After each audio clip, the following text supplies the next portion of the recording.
Thank you very much. Dear Kristen, thank you very much for welcoming me here to Amari Air Base. Indeed, I've been here 7 or 8 years ago.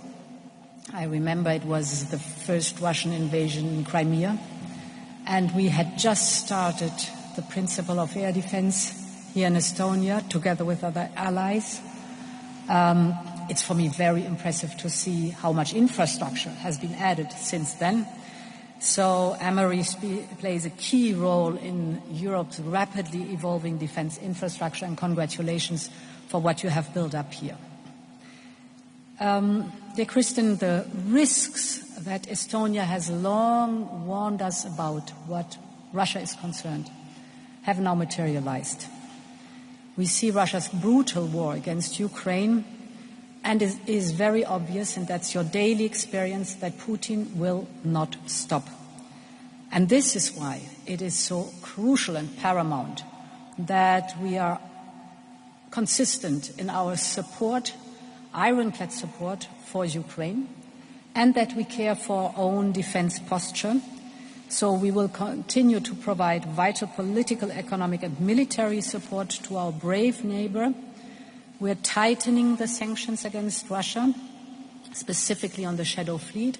We had an intense discussion about the Shadow Fleet, and we have seen that we have to work on further options, building on the experience that you have here in Estonia with the Shadow Fleet, and the Finns have also with the Shadow Fleet. So we want to draw on your experience and tighten and sharpen the sanctions against the Shadow Fleet. We are also advancing the work on the use of the Russian frozen assets, because it's clear that the predator has to pay for what he did. At the same time, as you described, we are observing that Russia and its proxies are testing our resilience. They are probing our vulnerabilities, specifically in the Baltic airspace and at sea. And it was very insightful what you described here from your daily experience that you have. So it's for me very clear also that we have to have a new approach to the new strategic importance of the Baltic Sea. We have to raise the attention what the strategic importance of the Baltic Sea is concerned. Against this backdrop, we have to strengthen Ukraine's defense on one side, and we must take greater responsibility for our own defense posture.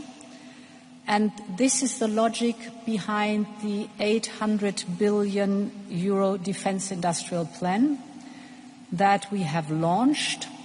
150 billion of it is the SAFE instrument, a joint procurement instrument.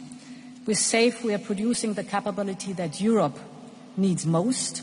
So whether we're speaking of drones and missiles or cyber defense or the whole space dimension, with SAFE we will work, for example, on a comprehensive European air shield, not only to protect our airspace, but also as a strong symbol of European unity in defense. 19 member states have signed up for SAFE by now. Estonia is part of them, and I'm very happy that I can say that we have full subscription now for the 150 billion euros of SAFE, joint procurement, to improve our own defense posture with joint European projects, but also to, for example, invest in the Ukrainian defense industrial base. The options are here on the table. Member States have indicated that they will also use the SAFE instrument to support the Ukrainian defense industry.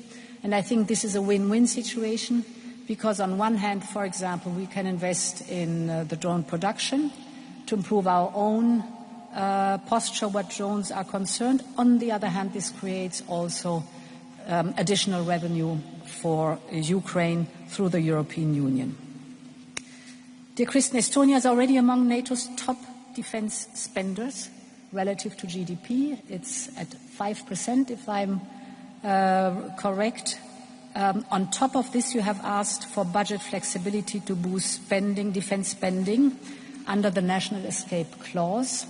15 member states have done the same, so we are rapidly investing more, we are investing better, and we are investing European. Now, if I look forward, there are 3 different main tasks we have to work on. The first is indeed our own European defence posture. In October at the European Council in Denmark, the informal European Council, the Commission will present the roadmap for Readiness 2030, where we analyse the gaps that we have and how to fill them. And our aim is that by 2030 we have significantly filled all gaps that we have identified today. The second parallel path is, of course, that we strengthen Ukraine's defence posture. And the third element is for the long term. It is our long-term new modern European budget that the Commission has just proposed. Here we put a strong focus on defence. We are increasing by 5-fold the defence investment in the proposal and 10-fold military mobility. And Estonia knows very well how important not only the investment in defence is, but also the investment in military mobility. Thank you very much. Thank you, and I believe we still have time for 2 questions. So before you ask the question, please tell your name, the media outlet you're representing, and to whom the question is directed. First up, Maria, please. To both leaders, U.S. President Donald Trump has said that Europe should take the lead role in giving Ukraine security guarantees, but how much help can we realistically get from Americans, and is it enough for deterrence? And from that stems another question as well. How far have we actually come in Europe to reach a consensus in actually using Russian assets to rebuild Ukraine after war? Thank you. So, yes, thank you. Indeed, Ukraine's security is also European security, and therefore it's only natural that we're taking the lead in the security guarantees. First of all, there are different dimensions when we speak about security guarantees.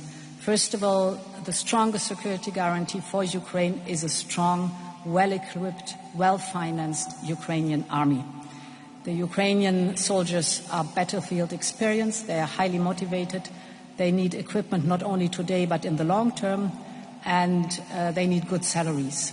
So first task for us is to make sure that there's a strong Ukrainian army as a first line of defense. Second line of defense for the security guarantees is the work of the coalition of the willing, so a multinational troop that can come in. We are in the process in defining what is necessary and what every member of the coalition of the willing is willing to chip in. The Chief of Defense are meeting to really map out what is necessary. And of course we need the backstop of the Americans. They will provide. President Trump said that there will be American presence and that there will be the backstop of the Americans. This is the second important leg. And the third element we should always emphasize is our own European defense posture that has to be improved, as I've just described. Now, on the frozen assets, we are already using the frozen assets. We are using the windfall profits. And so far, 3.7 billion euros from the windfall profits have been channeled to Ukraine. But we are also reflecting currently on the next steps and how to best and better use the frozen assets.